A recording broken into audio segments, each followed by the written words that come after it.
Form 8949 is broken into two parts, short-term and long-term.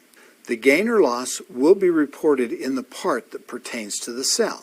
As I mentioned a moment ago, short-term gains and losses are for capital assets that were held for 1 year or less. Part 2 is for the gain or loss on capital assets that were held for more than 1 year. So, if a client hands you a 1099-B that lists stocks that were purchased and sold within 1 year, the gain or loss should be reported in Part 1. The others should be listed in Part 2.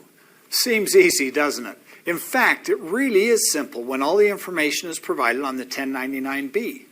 But occasionally you'll receive a 1099-B that doesn't include original date and purchase price. In this case, you'll have to ask the client to provide the information, which may be a source of frustration. They may have purchased the stock 10 years ago, destroyed the information, and have no idea what the original cost was. Of course, they could call the broker and see if it can be located that way.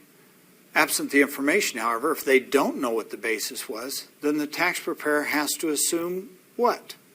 That's right. The basis is zero and the capital gain is whatever the stock sold for. For this reason, I'm very vigilant when seeing a 1099-B in the materials I get from my client to ensure the purchase date and price are noted. If not, I'll ask the client to get back to me with the information as soon as possible. One important reminder when filling in Form 8949. The IRS expects the selling price from the 1099-B to show up on Form 8949. So any selling costs are added to the basis rather than deducted from the selling price. For example, the taxpayer bought 100 shares for $10 each, paying $1,000. 2 years later, he sells the 100 shares for $1,500, for which he gets a 1099-B. The cost for the broker was $40, so the basis becomes $1,040, and the reported capital gain will be $460.